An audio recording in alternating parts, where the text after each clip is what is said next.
자, 493쪽에 이제 강론인데요.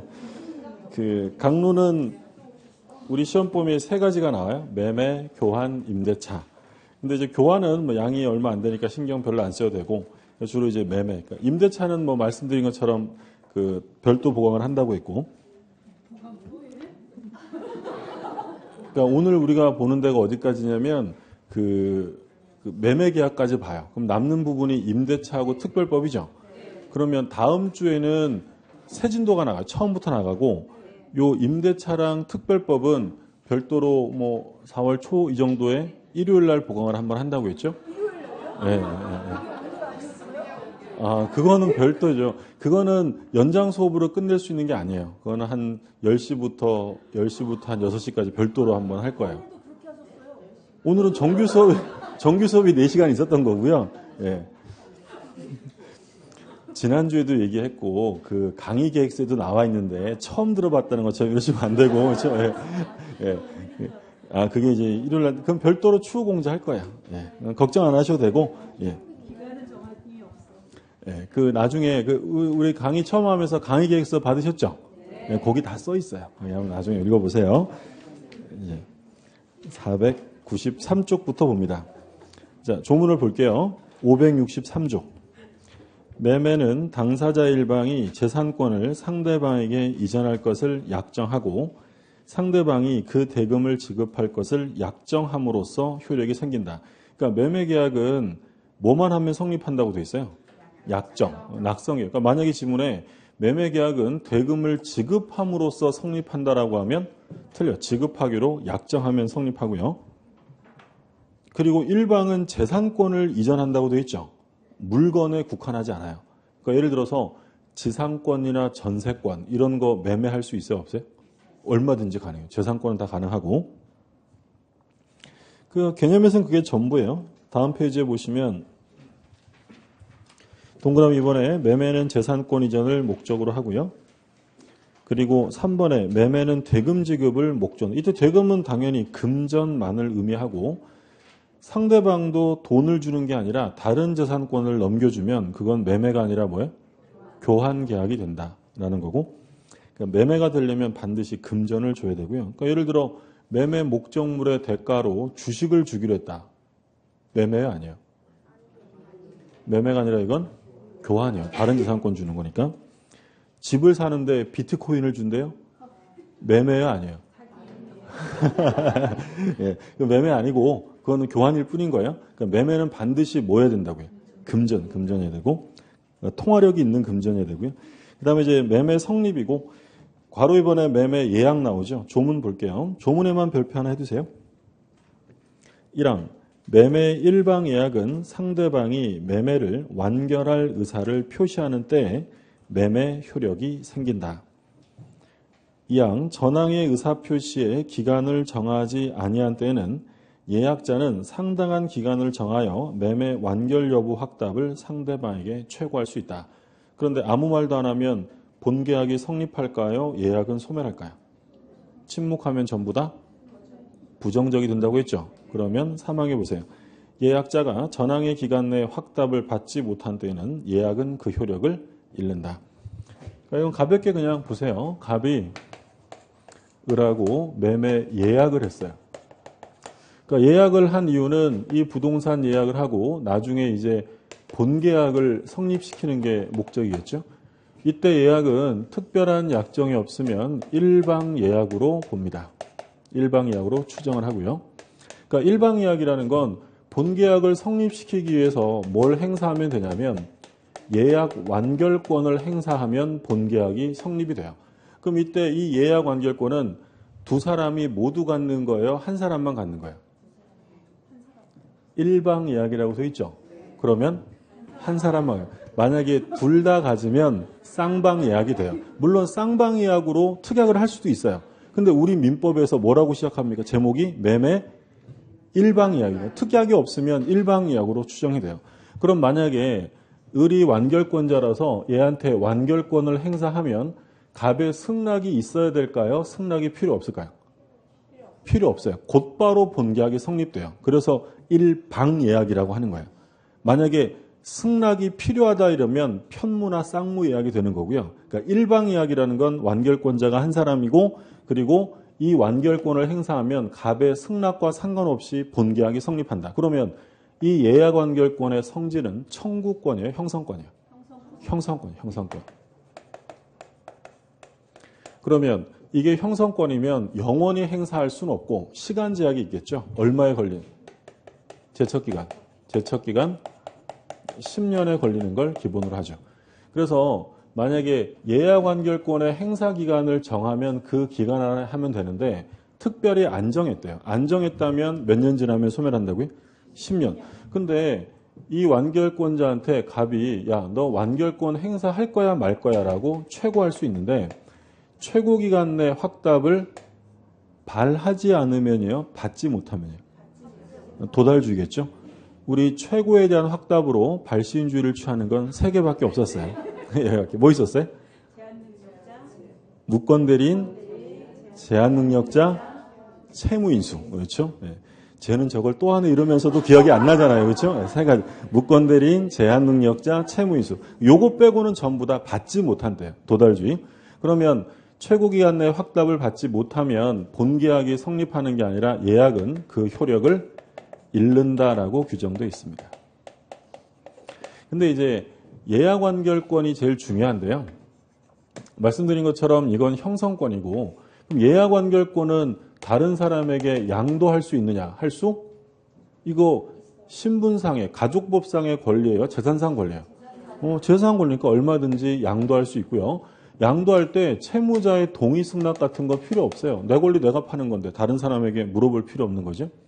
그리고 이 예약 완결권을 보존하기 위해서 그게 부동산이면 뭐 할 수도 있냐면 이게 만약에 부동산에 관한 것이면 이를 보존하기 위해 가등기를 해둘 수도 있어요. 간단한 거지만 이게 시험에 여러 차례 나왔어요. 부동산의 경우에 가등기를 해둘 수 있다.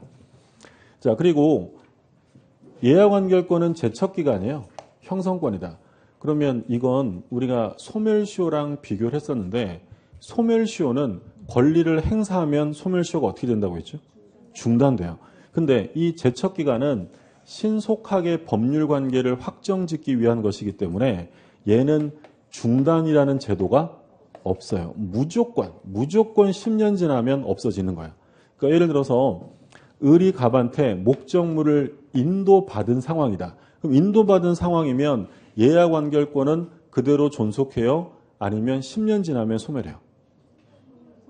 제가 좀 전에 뭐라고 했냐면 이건 제척기간이에요. 중단이라는 거 없어요. 무조건 소멸하는 거예요. 10년 지나면 설령 인도를 받았어도 어떻게 돼요? 소멸한다. 그러니까 우리가 등기청구권 소멸시효 얘기할 때는 원래 등기청구권은 소멸시효에 걸리는데 인도받아 점유하면 안 걸린다고 했잖아요. 그건 소멸시효예요.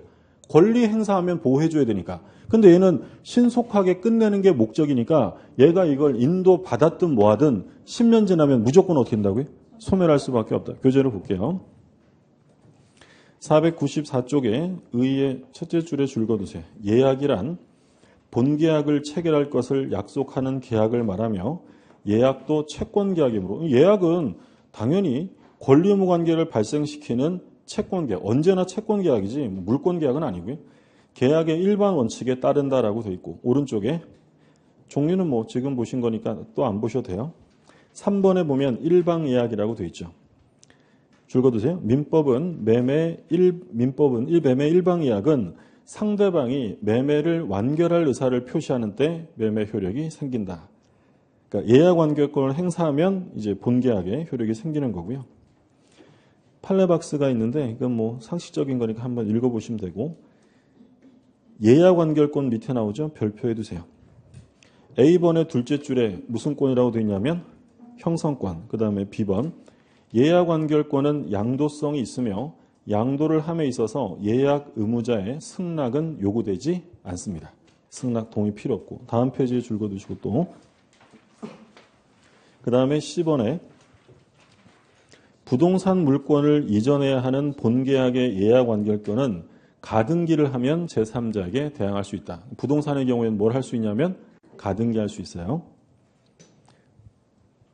그리고 둘째 줄, 존속기간 둘째 줄에 뭐 기간을 약정하면 약정에 따르면 되고 약정하지 않으면 예약 완결권은 형성권이므로 예약이 성립한 때로부터 얼마에 걸리냐면 10년의 제척기간에 걸려요.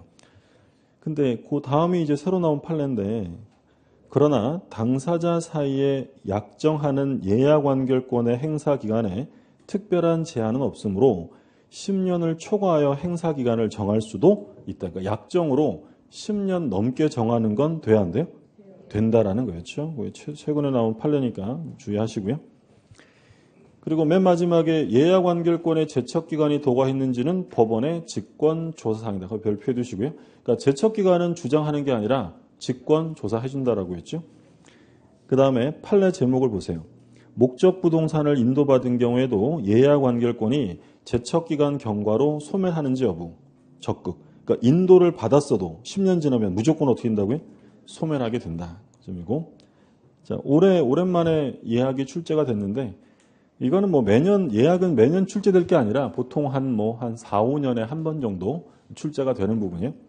근데 그게 작년에 나왔어요. 모르죠. 내년에 나오고 10년 안 나올 수도 있으니까. 네, 보세요. 출제자 마음이니까. 매매 일방 예약에서 옳은 것입니다. 1번. 매매 일방 예약은 물권 계약이다. 물권 계약이 아니라 채권 계약이죠. 이행의 문제를 남기는 채권 계약이고 2번.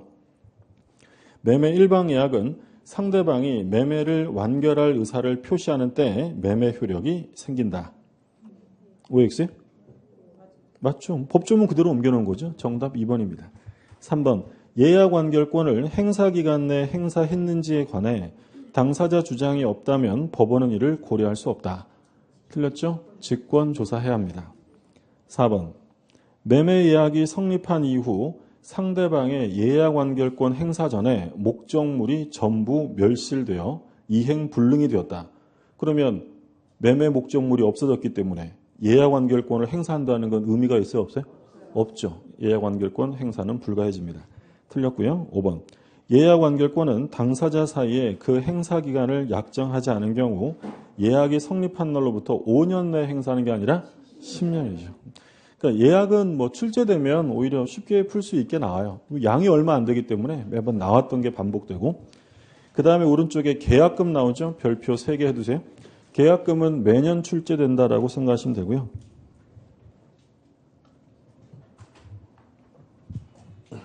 근데 이것도 양이 얼마 안 되는데 매년 출제가 되기 때문에 뭐 따지면 영양가가 되게 높은 거죠. 그러니까 오늘 공부하는 계약법은 양이 많지 않은데 출제되는 빈도는 되게 높은 거예요. 그러니까 우리가 총칙에서 10개 나오는데 계약법에서 몇 개 나온다고 했냐면 10개 나와요. 그러니까 우리가 뭐 비즈니, 통정, 차고, 사양방 한 1주, 2주에 거쳐서 공부하는 게 많이 나와야 2-3문제인데 3문제 정도가 나오는데 이거는 지금 얼마 안 되는 건데 지금 20분 정도에 끝날 건데도 꼭 한 문제가 나와요. 그러니까 계약법은 내용이 그렇게 어렵지도 않고요. 물론 처음엔 좀 어려운데 하다 보면 계약법은 총칙의 기본 가지고 하는 게 많기 때문에 양도 많지 않아요. 근데 출제 빈도는 높은 거니까 계약법은 10개 중에 최소한 7, 8개는 맞힐 수 있어요. 그럼 맞춰야 되고요. 이런 식으로 하면 다 맞힐 수 있죠? 예, 이거 뭐 안 어렵잖아요. 그죠? 예. 갑이을 하고 부동산에 매매 계약을 합니다. 을이 갑에게 계약금을 지급했다. 1,000만 원. 그러면서 이 계약금을 지급하면서 하는 게 바로 계약금 계약인데요. 일단 매매 계약과 계약금 계약은 하나예요. 별개로 이루어지는 거야. 그러니까 바꿔서 얘기하면 매매 계약이 성립하기 위해서 계약금 계약을 해야 돼요? 안 해도 돼요? 안 해도 되죠. 아까 매매 계약은 뭐만 있으면 성립한다 그랬죠? 약정. 청약과 승낙만 있으면 되잖아요. 이건 낙성 계약이에요. 낙성 계약. 근데 계약금 계약은 별도로 이루어지는데 청약과 승낙만 하면 돼요? 계약금 지급해야 돼요? 이건 지급해야 돼요. 그럼 이건 낙성 계약이 아니라 요물 계약이에요. 요물 계약. 물론 매매 계약이 주된 계약이면 얘는 주된 계약에 따라가는 종된 계약이죠. 따라서 매매 계약이 소멸되면 계약금 계약도 당연히 소멸해요. 그러니까 주종의 관계는 있지만 이건 하나의 계약이 아니라 별개로 이루어지고요. 그럼 별개로 이루어지는 거니까 계약금 계약이 주된 계약과 반드시 동시에 성립할 것을 요건으로 하지는 않아요. 나중에도 상관없습니다. 그리고 계약금은 꼭 돈이어야 되느냐, 금전에 한정하느냐라고 하면 금전에 한정하는 건 아닐까. 매매대금은 금전이어야 되는데 계약금 계약은 별개로 이루어지는 거잖아요. 그러니까 이건 금전일 필요가 없어요. 예를 들어 물건을 계약금으로 지급해도 상관없는 거예요. 무슨 말인지 되셨어요? 그러면 원래는 이게 1억짜리면 얘가 계약금으로 물건을 줄 수도 있다고 했어요. 그러면 대금 얼마 줘야 돼요? 1억 다 줘야 되겠죠. 그러면 원래 받은 계약금은 갑이 어떻게 해야 될까요? 을에게 반환하는 게 일반 원칙이에요. 왜냐하면 계약금은 매매대금의 일부예요. 별개예요. 별개니까 대금은 따로 받는 거고 그게 이행되면 이 계약금은 돌려주는 게 원칙인데 실거래에서는 계약금을 돌려줘요? 대금에 충당해요? 그건 이제 실무상으로 일반적으로 번거로우니까 계약금도 금전으로 받았다가 대금에 충당하지만 그건 일반적인 개념은 아닌 거고요. 그냥 실무에서 쓰는 개념이고 일반 원칙은 꼭 여기에 들어갈 필요는 없다는 거예요. 별개로 이루어진다. 무슨 말씀인지 되셨어요? 예. 그럼 말로만 하면 내가 계약금 꼭 줄게 라고 말로만 하면 계약금 계약은 성립돼야 안 돼요? 성립되지 않아요. 만약에 얘가 계약금을 지급했다면 계약금 계약이 체결되었다면 갑은 이 계약을 하기 싫으면 어떻게 하면 된다고 했어요? 2배, 2천만 원 주고 해제하면 돼요. 그러니까 계약금 계약을 했다면 임의로 해제할 수 있는 거죠. 그렇죠? 포기하거나 2배 주면 되니까. 근데 계약금 계약을 안 했어요. 임의로 해제할 방법이 없다라는 거예요. 그게 판례 입장이고. 그럼 바꿔서 얘기하면 계약금이 있는 매매 계약과 계약금이 없는 매매 계약 중에서 어느 게 더 구속력이 강하다는 거예요? 없는 거예요. 그렇죠? 판례 잠깐 볼게요. 그 497쪽에 성질의 둘째 줄 가운데 줄 거두세요. 하나의 독립한 요물 계약에 해당하며 매매 기타 계약에 부수하여 행해지는 종된 계약이다. 그래서 주된 계약이 소멸하면 종된 계약도 소멸하겠죠. 판례 제목에 줄 거두세요. 약정만으로 계약금 계약은 성립할 수 없고, 그러니까 무슨 계약이란 얘기예요? 요물 계약이에요. 그렇죠? 그리고 계약금 계약이 성립하지 않았다면 당사자가 임의로 주계약을 해제할 수 없다라는 사례예요. 그렇죠? 그 얘기를 좀 말씀드린 거예요. 그래서 계약금 계약을 했으면 임의로 해제할 방법이 있지만 계약금 계약이 없으면 임의로 해제할 수 없다. 다음 페이지. 성립식이 나오죠. 첫째 줄 마지막에 줄 거두세요. 반드시 주된 계약과 동시에 성립할 것을 요구하는 것은 아니다라고 되어 있고요. 그러면 계약금의 성질은 이건 언제나 증약금의 성질이 있어요. 이건 100%예요. 예외 없이 언제나.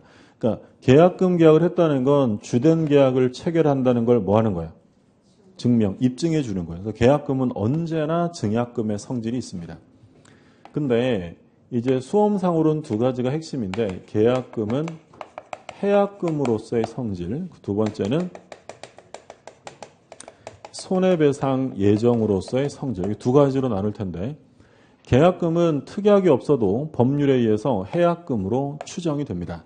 근데 계약금은 해약금으로 추정되는 것이지 손해배상액을 예정한 것으로 추정하진 않아요. 그럼 계약금이 손해배상금이 되려면 별도의 특약이 있어야 돼요. 그러면 손해배상으로 인정이 된다. 그러니까 두 가지로 나눠서 볼 거예요. 해약금부터 보면 계약금이 지급되었다. 그러면 이 계약이 하기 싫으면 교부자는 준 사람은 계약금을 포기하면 되고요. 수령한 자 받은 사람은 하기 싫으면 계약금의 배액을 상환하고 계약을 해지할 수 있다라는 거예요. 그러면 예를 들어서 갑이 계약금 1,000만 원 받았어요. 매매 계약이 체결됐고 1,000만 원 받았는데 시가가 막 올라가요. 그러면 갑이라는 사람은 계약을 이행해야만 해요. 2,000만 원 주고 해지하면 돼요. 2,000만 원. 요즘에 이런 일 되게 많다고 하죠. 뭐 아파트 값이 미친 듯이 오르니까 뭐 하루 다르게 요즘에 한 달 사이에 뭐 5억 이상이 오르고 그러잖아요. 그럼 이 경우에 계약금 계약을 했는데 아파트 값 막 뛰는 거예요. 그러면 이 갑이라는 사람이 2,000만 원 주고 나 안 할래 할 수 있다는 거죠. 그게 정당해요, 부당해요? 그건 정당한 거예요. 왜냐하면 서로 뭘 했기 때문이에요? 약정을 했기 때문이에요. 해약금이라는 건 이건 무엇의 줄임말이냐면 해제를 약정한 금전이에요. 그럼 매매계약이나 뭐 이런 거 하면서 계약금을 줬다는 건 두 사람이 약속을 했다는 거예요. 어떤 약속을 한 거냐면 야, 내가 하기 싫으면 나 이거 포기할 테니까 너 하기 싫으면 2배 주는 거야 라고 이미 둘이 뭘 하는 거예요. 약정을 하는 거예요. 이게 지금 약정 해제예요, 법정 해제예요. 이건 채무불이행 법정 해제가 아니라 이건 약정 해제예요. 약정 해제를 입법화해 둔 게 바로 계약금이죠. 그러니까 얘가 2배 주고 해제하는 건 약속대로 하는 것이지 얘가 위반한 게 아니다라는 거예요. 근데 2배 주려고 했더니 을의 입장은 어떻게 했어요? 2배 받고 싶어요? 받기 싫어요? 사실 저 이거 막 이렇게 올랐는데 그러니까 을이 안 받아요. 수령을 거절합니다. 수령을 거절하고 있다. 그러면 이 사람이 적법한 해제를 하기 위해서는 배액을 공탁까지 해야 되느냐? 우리 판례는 그렇게까지 할 필요는 없다라는 게 판례. 그러니까 2배가 준비되어 있고 이 사람이 수령만 하면 될 정도까지 만들어 두면 되지 이 2배를 꼭 법원에 공탁을 해야 되는 것은 아니다라고 봐요. 말로만 하면 돼요, 안 돼요? 2배 줄 테니까 해제다. 이건 안 되는 거고 당연히 2배에 대한 제공을 해야 돼요. 말로만 하면 안 되고. 근데 이 계약금에 의한 해제는 시간적인 제약이 있죠. 무조건 다 할 수 있는 게 아니라 당사자 중에 일방이 이행에 착수하기 전까지만 가능해요. 그러니까 둘 중에 한 사람이라도 이행에 착수했다면 이제 계약금 해제는 할 수 없어요. 그러니까 우리가 보통 이행에 착수라는 건 을이 갑에게 중도금을 지급했어요. 예를 들어 4천만 원 중도금 줬다. 중도금이 지급되면 이제 이행에 착수한 것으로 봐요. 그럼 만약에 을이 계약금뿐 아니라 중도금까지도 준 상태인데 갑이 이게 팔기 싫어져요. 땅값이 아파트값 더 올랐대요. 그러면 갑이 중도금에 받은 계약금 2배 주고 해제할 수 있어요? 없어요? 없어요. 이제는 계약을 이행해야 돼요. 계약금 해제는 더 이상 허용되지 않아요. 그러니까 언제까지만 하냐면 이행에 착수하기 전까지.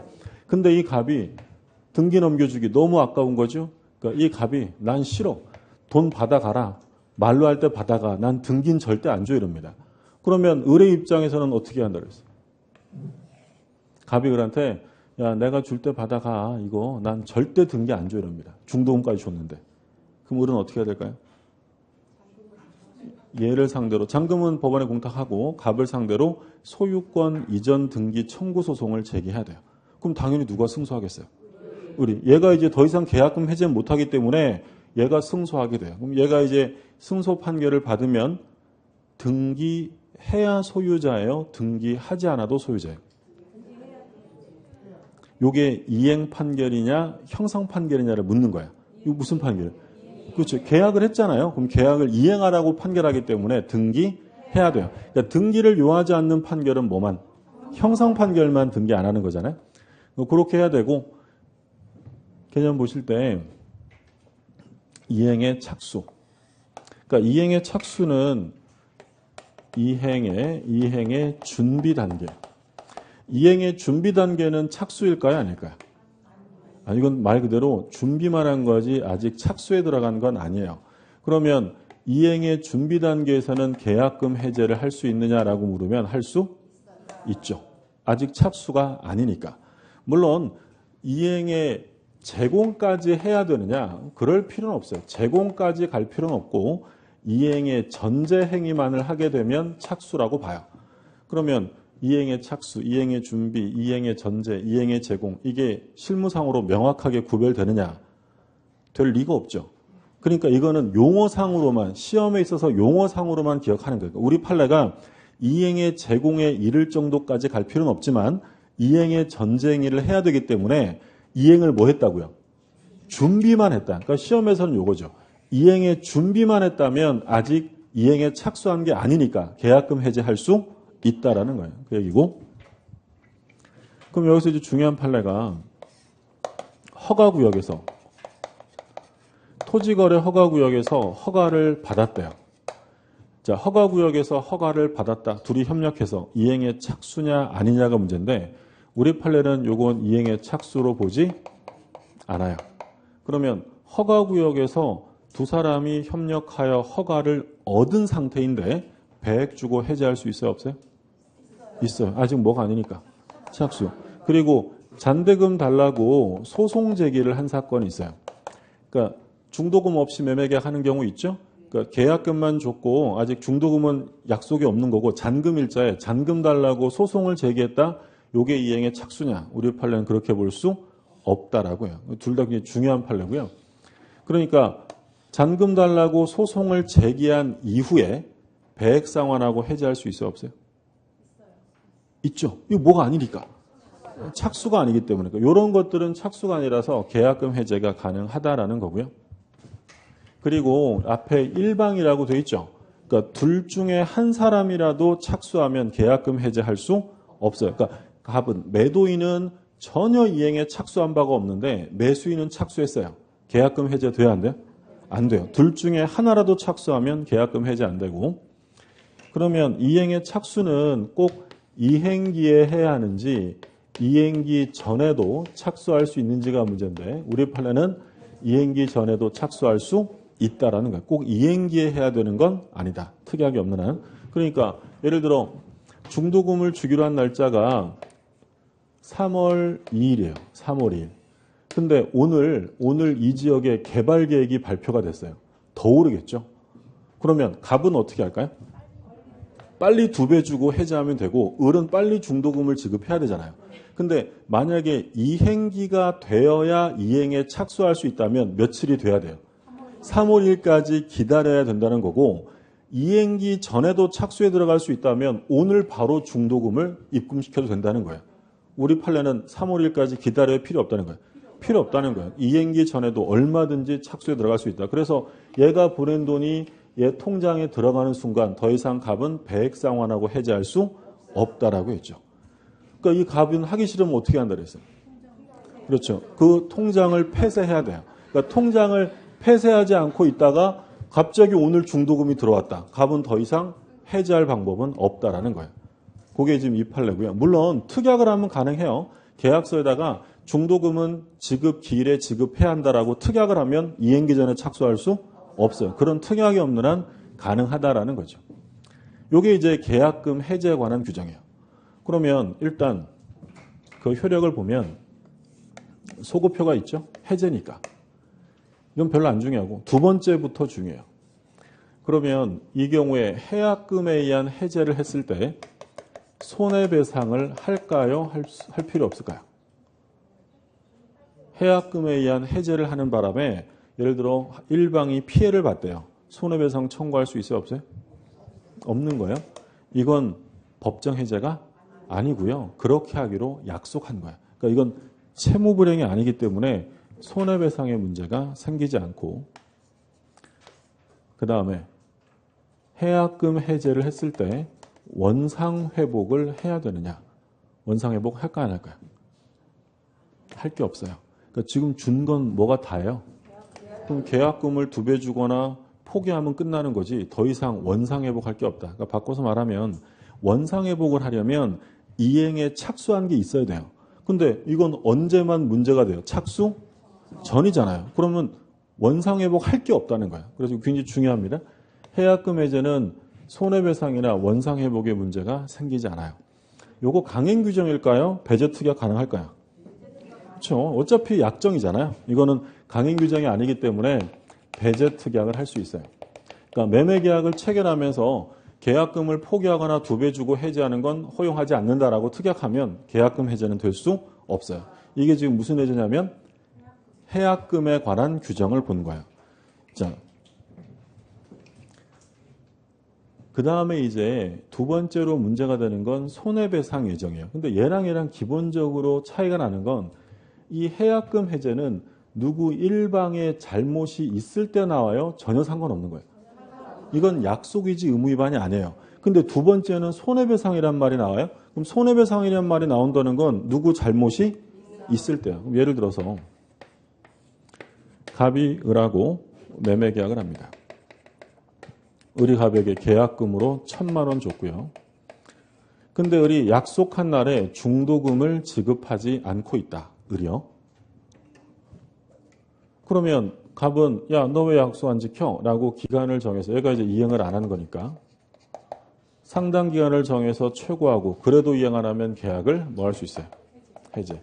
자, 그러면 지금 이 해제는 약정 해제예요? 법정 해제예요? 그 채무 불이행을 이유로 하는 거니까 법정 해제죠. 그럼 여기서 만약에 지문에서 계약금 1,000만 원 줬다. 이건 계약금이니까 약정 해제예요? 법정 해제예요? 계약금은 약정이죠. 그러면 약정 해제 사유가 유보되어져 있다면 약정 해제 사유가 유보되어져 있으면 법정 해제는 못 하는 거예요? 별개로 하는 거예요? 당연히 별개로 존재하는 거예요. 그러면 이건 채무 불이행 해제니까 갑은 을에게 뭘 청구할 수 있냐면 손해배상을 받을 수 있죠.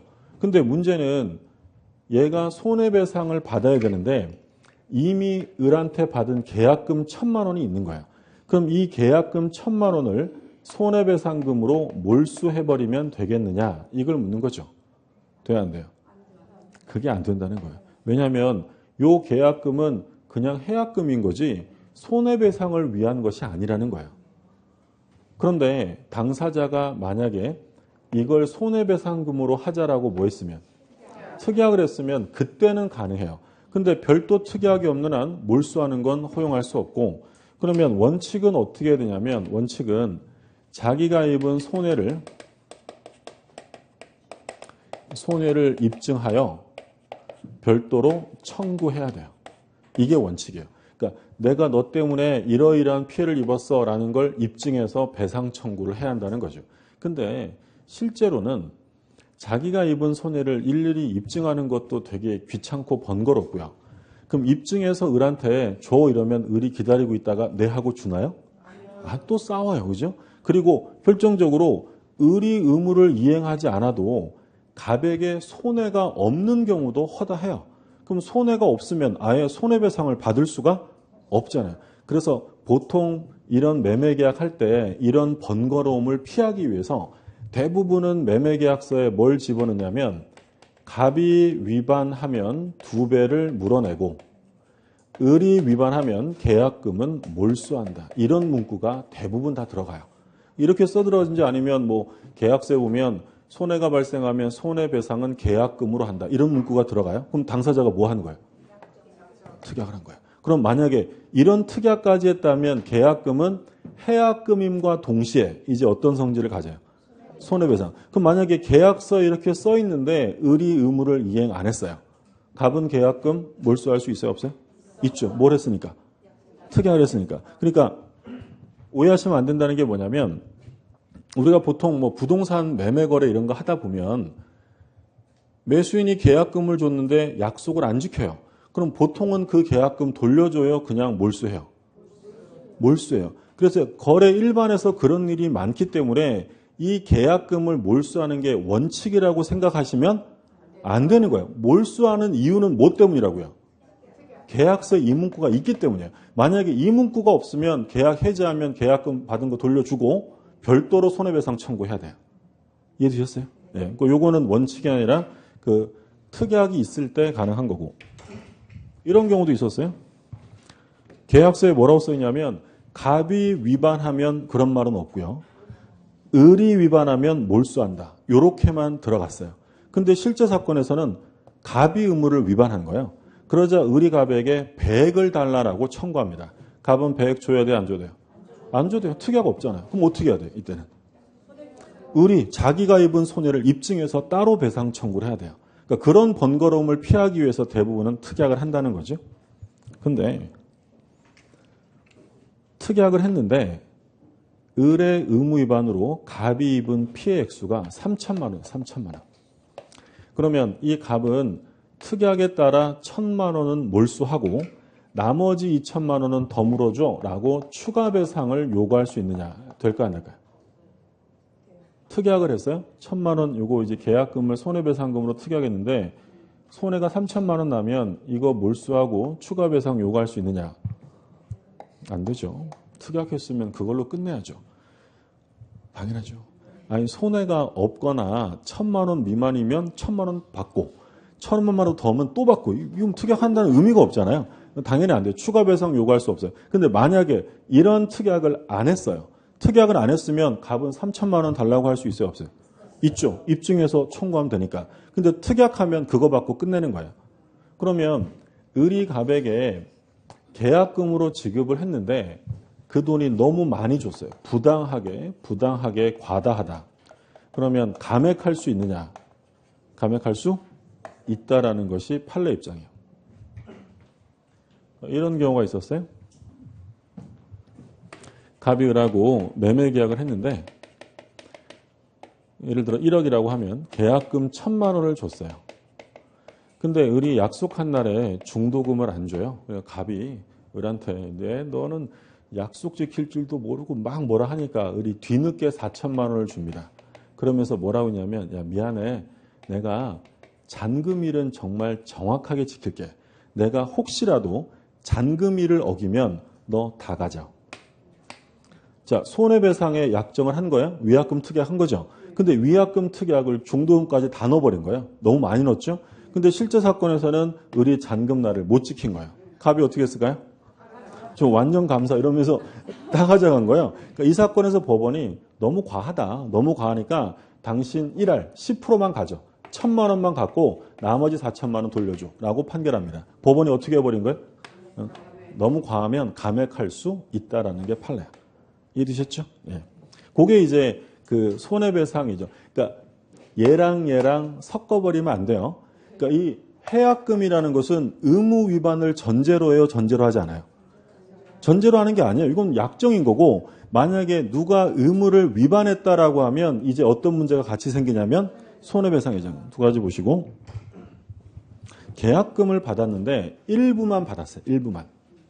계약금 예를 들어 1억 원을 받기로 했는데 일단 받은 돈이 1,000만 원이에요. 그러면 이 경우에 얘가 배액상환하고 해제한다라고 하면 받은 돈 1,000만 원의 배액상환일까요? 약정한 1억 원의 배액상환일까요? 그렇죠. 우리 판례는 약정계약금의 배액이지 수령한 계약금의 배액을 말하는 것이 아니다라고 봐요. 자, 교재를 한번 보죠.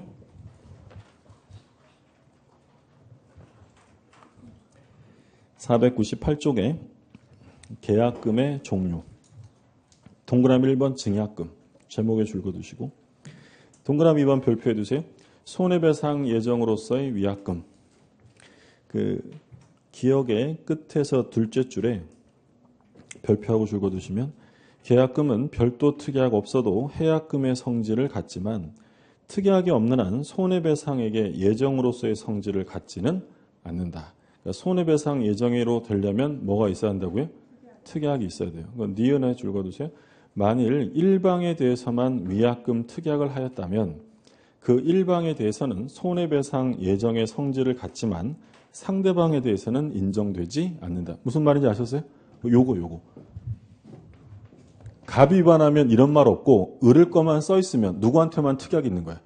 갑에게는 없는 거고요. 밑에 체크 플러스 있죠? 별표 2개 해두세요. 계약금의 성질. 자, 사례를 봅니다. 갑과 을이 갑소유 부동산에 대해 1억 원의 매매 계약을 체결하면서 별도 특약 없이 을이 갑에게 계약금으로 1,000만 원을 교부하였다. 특약이 없었대요. 1번. 을이 의무를 이행하지 않아서 갑이 계약을 해제하였다면 갑은 계약금으로 받은 1,000만 원을 손해배상 예정액으로 당연히 몰수할 수 있는가? 돼야 안 돼? 안 돼요. 뭐가 없었으니까. 특약이 없었으니까. 그래서 그 화살표에 나와 있죠. 둘째 줄 가운데 갑은 자신의 손해를 별도로 입증하여 배상 청구하는 이게 원칙이에요. 근데 오른쪽에 2번. 위에 예에서 갑과 을이 계약금을 교부한 자가 불이행한 경우에는 계약금을 몰수하고 이를 교부받은 자가 불이행한 경우에는 배액상환할 것을 약정하였다면 계약금을 몰수할 수 있는가? 이제 뭘 했어요? 약정 특약을 한 거예요. 그러면 할 수 있죠. 할 수 있다라고 되어 있고 3번. 위 예에서 특약을 한 경우 을의 불이행으로 갑이 입은 손해가 1,000만 원을 초과한다면 갑은 추가로 별도 배상을 요구할 수 있는가? 돼야 안 돼요? 안 돼요. 추가 배상 안 되고 4번. 계약금으로 지급된 액수가 부당히 과다할 경우에 감액이 허용될 수 있는가? 감액할 수 있습니다. 자, 그리고 이제 손해배상 예정을 받고요. 그 다음에 3번은 해약금이에요. 해약금. 그러니까 말씀드린 것처럼 해약금이니까 의무 위반이에요? 아니에요? 아니, 이건 약정이에요. 조문을 볼게요. 565조 조문에 별표 하나 해두시고. 매매 당사자 일방이 계약 당시에 금전, 기타 물건을 계약금, 보증금 등의 명목으로 상대방에게 교부한 때에는 당사자 간에 다른 약정이 없는 한 당사자 일방이 이행에 착수할 때까지 교부자는 포기하고 수령자는 배액을 상환하여 해지할 수 있다. 그럼 첫째 줄에 가운데요. 계약 당시에 금전, 기타 물건을 이라고 되어 있죠. 계약금은 금전에 한정하지 않습니다. 물건이라도 되고요.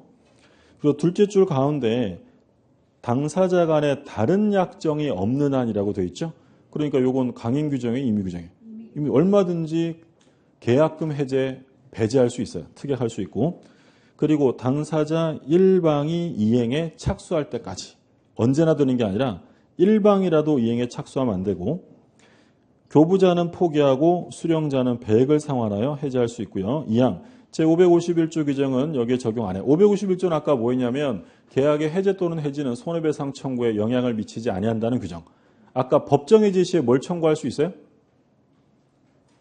손해배상. 근데 여기에 적용 안 한다는 건 약정해제니까 얘는 손해배상의 문제가 있어요, 없어요? 없다는 거죠. 이 얘기하는 거예요. 손해배상의 문제는 생길 수 없다. 그게 지금 2항이고 다음 페이지. 니은에 보면 수령자는 배액을 상환해야 한다라고 했죠.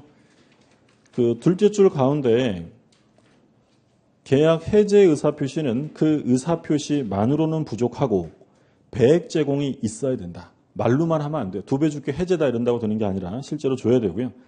자, 그 다음에 별표하고 줄 거두세요. 다만 상대방이 수령하지 아니한다 하여 이를 뭐 할 필요는 없어요? 공탁할 필요는 없어요. 그 다음에 디귿에 별표해 두시고 매도인이 계약금 일부만 지급된 경우 수령자가 매매 계약을 해지할 수 있다 하더라도 해약금의 기준이 되는 금원은 실제 교부받은 계약금이 아니라 뭐라고요? 약정 계약금. 받은 것의 배액이 아니라 약정한 것의 배액을 줘야 한다는 거죠.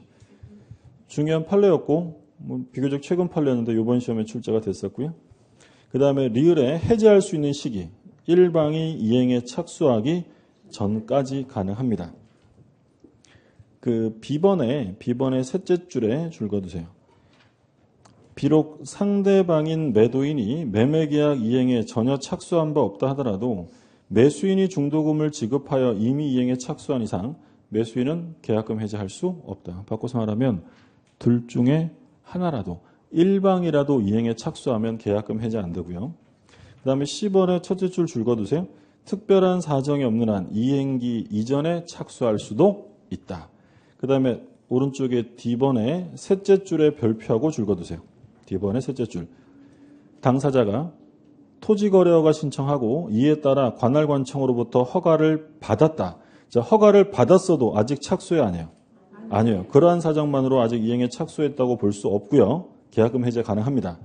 그리고 또 같이 나오는 게 또한 매도인이 매수인에게 매매계약의 이행을 최고하고 매매 잔대금 지급을 구하는 뭐 했어요? 소송제기. 돈 달라고 소송제기했다? 착수해 안 해요? 아니다라는 게 판례였어요. 이 두 가지를 말하는 거예요. 허가구역에서 허가받거나 소송제기했다. 그건 착수가 아니다라는 거고. 그 다음에 리을에 배제 특약이 없을 것. 강행 규정이 아니라는 얘기죠. 둘째 줄에 줄거두세요. 당사자가 위 조항의 해약권을 배제하기로 약정하였다면 더 이상 해제할 수 없다. 그 다음에 동그라미 2번에 해제 효과인데 둘째 줄에 소구표가 존재한다. 줄거두세요. 소구표가 존재한다. 넷째 줄에 줄거두세요. 원상 회복의 문제는 발생하지 않는다. 그 다음에 기억의 마지막에 줄거두세요. 손해배상 문제는 발생하지 않는다. 그러니까 결국 이거 말하는 거예요. 소구표는 있는데 중요한 거 두 개요. 손해배상이나 원상회복은 생기지 않는다라는 거죠. 그 다음에 니은에 줄거두세요. 니은에 계약금이 교부되었다 하더라도 채무불행에 의한 계약 해제를 금지하는 것은 아니다. 약정해제와 법정해제는 별개로 존재한다. 무슨 의미인지 이해되셨어요? 그러니까 요거 했잖아요. 얘가 얘한테 계약금을 줬어요. 이게 무슨 해제라고요? 약정해제. 그럼 약정해제 사유를 유보했다 하더라도 얘가 의무를 위반하면 법정해제는 따로 할 수 있어요? 없어요? 있죠. 약정해제와 법정해제는 별개인 거예요. 별개로 존재한다. 디귿은 볼 필요 없고요. 자, 밑에 문제 보죠. 계약금에서 틀린 것은 1번. 계약금 포기에 의한 계약 해제의 경우 상대방은 채무 불이행을 이유로 손해배상 청구할 수 없다. 계약금 포기에 의한 계약 해제. 법정해제, 약정해제? 약정해제죠. 그럼 손해배상의 문제는 생길 수 없죠. 2번. 계약금 계약은 계약에 부수하여 행해지는 종된 계약이다. 그렇죠? 종된 계약이고. 3번. 계약금을 위약금으로 하는 당사자 특약이 있으면, 자, 특약이 있대요. 그럼 계약금은 위약금의 성질이 있다. 특약이 있으니까. 4번. 계약금을 포기하고 행사할 수 있는 해제권은 당사자 합의로 배제할 수 있다. 강행 규정이 임의 규정이에요. 임의 규정. 배제할 수 있죠. 5번. 매매 계약 시 계약금의 일부만을 먼저 지급하고 잔액은 나중에 지급하기로 한 경우 매도인은 실제 받은 일부 금액의 배액을 상환하고 매매 계약을 해지할 수 있다. 실제 받은 일부 금액의 배액이 아니라 약정한 금액의 배액이죠. 답은 5번입니다. 그 다음에 계약 비용의 부담. 매매 계약에 관한 비용. 자, 계약에 관한 비용을 어떻게 분담한다고 했냐면 쌍방이 균분 부담. 첫째 줄에 줄 거두세요. 매매 계약에 관한 비용은 당사자 쌍방이 균분하여 부담한다. 그러니까 여기서 이제 둘째 줄 마지막에 매매 계약에 관한 비용이란 계약을 체결함에 있어 일반적으로 들어가는 목적물의 측량 비용, 계약서 작성 비용을 말합니다. 거기까지 보시고. 그러니까 계약에 관한 비용이라는 건 뭐 계약서 쓰는 비용이라든지 또는 뭐 토지 매매하면 측량 비용 들어갈 거 아니에요? 그게 계약 비용. 어떻게 부담한다고요? 쌍방이 균분하여 부담합니다. 등기 비용은 아니에요. 등기 비용은 계약 비용이 아니라 그건 이행 비용이기 때문에 균분 부담이 아니고 계약에 들어가는 비용만 균분 부담한다. 그래서 계약에 들어가는 비용이 계약서 작성 비용, 측량 비용 이런 거고 등기 비용은 들어가지 않습니다. 여기서 측량 비용은 면적 비리 아니야 이렇게 생각하지 마시고요. 그건 어디서 공부했던 거예요? 측량 비용은 면적 비리라는 것. 아, 공시법에 그런 거 나와요? 저는 공시법 공부해 본 적이 없어서. 예. 상린관계에서 경계표에 할 때 나왔잖아요. 예. 경계표나 다음에 설치 비용은 쌍방의 절반씩 하는데 측량 비용은 어떻게 해요? 면적에 비례하는 거죠. 이건 그게 아니에요. 자, 땅이 이렇게 있어요. 이게 갑의 땅이고 이게 을의 땅이에요. 그러면 이제 면적을 측량을 한다는 거예요. 그러면 얘도 땅이 있고 얘도 땅이 있으니까 측량 비용 어떻게 부담하라고요? 면적에 비례하는 거예요. 근데 이건 지금 매매 계약이잖아요. 매도인 땅이에요. 매도인 땅. 그럼 을은 땅이 있어요? 없어요? 없죠. 그럼 면적 비례한 말이 나올 수가 없는 거고 이때 이게 몇 평인지 측량할 때는 얘랑 반반씩 균분하여 부담하라라는 거예요. 그러니까 얘랑 혼동해가지고 측량 비용 이러시면 안 되는 거예요? 되고 있는 거예요? 네. 아무도 궁금하지 않았는데 괜히 저만 얘기했던 것 같아요. 네. 자, 그 다음에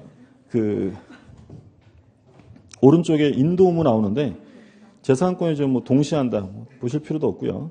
맨 밑에 2번에 과실의 귀속 503쪽에 과실의 귀속 별표해 두세요. 얘는 좀 이해를 하셔야 돼요. 조문을 보면 매매계약이 있은 후에도 인도하지 아니한 목적물로부터 생긴 과실은 매도인에게 속한다. 누가 점유하고 있대요? 매도인. 매도인이 점유하니까 과실은 누가 취득한다고요? 매도인. 매수인은 목적물의 인도를 받은 날로부터 대금의 이자를 지급해야 한다. 그러나 대금 지급에 대하여 기한이 있는 때는 그럴 필요가 없어요. 그러니까 과실을 누가 취득하느냐 문제인데 기억에 줄 거두세요. 첫째 줄에. 매매계약이 쓴 후에 목적물이 매수인에게 인도되면 누가 취득합니까? 매수인. 인도가 핵심어예요. 인도되면 매수인. 다음 페이지. 니은. 매매계약이 있은 후에도 목적물이 매수인에게 인도되지 않았다면 누가 취득해요? 매도인. 그런데 다음에 조심하세요. 매수인이 대금을 지급했다. 대금 지급의 핵심이요. 대금 지급하면 인도되지 않았더라도 매수인이 취득한다. 그러면 매수인이 과실을 취득하는 것은 둘 중에 하나면 돼요. 인도를 받았거나 두 번째는 대금을 냈거나 둘 중에 하나만 갖추면 과실 취득권은 매수인에게 있다. 그러니까 갑이 을하고 매매 계약을 했고요. 을이 매수인이에요. 매수인. 근데 목적물을 매수인이 인도를 받았어요. 근데 이 매수인이 대금을 냈을 수도 있고요. 대금을 안 냈을 수도 있어요. 자, 대금을 냈으면 과실 누가 취득한다고요? 매수인이 취득을 합니다. 대금을 안 냈다 누가 취득한다고요? 그래도 매수인이 한다는 거예요. 그렇죠. 예. 인도를 받았다 무조건 매수인. 두 번째, 대금을 냈다 무조건 매수인. 그러면 대금을 안 냈어도 매수인이 취득하잖아요. 근데 지는 과실을 취득하니까 나중에 대금 지급할 때 대금에 뭘 붙여야 될까요? 이자를 가산해야 돼요. 이자를 가산해야 되고. 근데 대금 지급에 기한이 있는 때는 가산을 할 필요가 없다라고 돼 있었죠. 그게 무슨 얘기냐면 얘가 목적물을 넘겨주기로 한 게 2월 1일이고 을이 갑에게 대금을 주기로 한 것이 4월 1일이에요. 동시행 관계가 아니라 갑이 먼저 이행하기로 약속을 한 거예요. 그럼 을은 언제 대금 주면 돼요? 4월. 그럼 이 대금 지급 기한이 2달이나 있잖아요. 그러면 요 2달 사이에는 을이 대금의 이자를 붙여야 할 필요 없는 거예요. 필요 없는 거죠. 조문을 다시 보세요. 조문에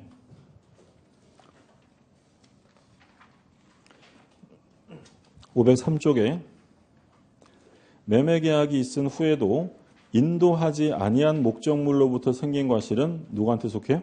매도인이 점유하니까. 그 다음을 잘 보세요. 매수인은 목적물의 인도를 받았다. 누가 취득합니까? 매수인 인도 받으면 매수인이요. 그러면 뭘 붙이라고요? 인도 받은 날로부터 대금이자를 지급해야 돼요. 그러나 대금 지급에 대하여 기한이 있다. 그러니까 매수인이 돈을 늦게 주기로 했어요. 그럼 이 경우에는 이자 가산해야 할 필요 없어요. 할 필요 없죠. 그때는 그러하지 아니하다라고 되어 있는 거예요. 다음 페이지. 자, 그 다음에 갑이 을한테 팔았는데 이번엔 매도인이 점유하고 있다. 매도인이. 그러면 이때 매수인이요. 대금을 냈을 수도 있고 대금을 내지 않았을 수도 있어요. 대금 냈다 누가 취득해요? 매수인. 대금 안 냈다면 매도인이 하는 거예요. 그래서 매수인이 대금 지급했다는 말 없으면 매도인이 점유하면 매도인이 취득하는 거야. 근데 얘가 대금 냈다 이러면 매수인 취득. 그러면 얘랑 둘을 종합하면 매수인이 과실을 취득하는 경우는 둘 중에 하나면 돼요. 목적물을 인도받았거나 대금을 냈거나 이러면 매수인 취득이에요. 자, 밑에 그 대금 지급 의무가 나오죠. 그 기한은 동일 기한, 동시인 관계니까 조문은 참고로 보시고. 자, 그다음에 대금 지급 장소 보세요. 매매 목적물의 인도와 동시에 대금을 지급할 경우에는 어디서 지급합니까? 인도 장소 동그라미하고 별표 두세요. 인도 장소에서 지급해야 한다. 그러니까 이거 가지고 이제 틀리게 내면 매매 목적물의 인도와 동시에 대금을 지급할 때는 채권자의 주소지에서 해야 한다. 오해했어요? 틀려요. 채권자 주소지나 또는 뭐 말씀드렸던 것처럼 이게 무슨 얘기냐면 원래 시험 범위는 아닌데 채무 변제는 어디서 하는 게 원칙일까요? 변제는 원래 소위 이제 지참 채무의 원칙이라고 해서 이 사람이 갚을 돈을 가지고 채권자 주소지 가서 갚는 게 원칙이에요. 근데 이때 매매대금 지급하는 건 채권자 주소지가 아니라 어디라고 돼 있어요? 인도 장소. 그러니까 인도 장소에서 하는 것이 무슨 계약 성립 시의 장소 이런 말 써도 틀리겠죠? 중요한 건 뭐냐면 인도 장소. 자, 오른쪽에 뭐 대금 지급 거절권은 뭐 신의칙상 당연한 거니까 한번 읽어보시고. 자, 문제 보고 좀 쉬죠? 틀린 것입니다. 1번. 매매 비용을 매수인이 전부 부담한다는 약정은 특별한 사정이 없는 한 유효하다. 매매 계약할 때 비용 내가 다 댈게 할 수 있어요? 없어요? 얼마든지 할 수 있죠. 2번. 지상권은 매매 대상이 될 수 없다. 될 수 있죠. 정답 2번. 아까 매매 목적물은 물건이 아니라 재산권이라고 했어요. 전세권, 지상권 얼마든지 매매할 수 있고요. 3번. 매매 목적물의 인도와 동시에 대금을 지급할 경우 어디서 한다고요? 인도 장소. 4번. 매매 목적물이 인도되지도 않고 대금도 완제되지 않았다. 누가 취득해요? 매도인이죠. 목적물로 생긴 과실은 매도인에게 속하고요. 5번 당사자 사이의 행사기간을 정하지 않은 매매 예약 완결권은 그 예약이 성립한 때로부터 몇 년이야? 10년 내 맞고요. 자, 마지막으로 남은 게 담보 책임 좀 쉬었다 보죠.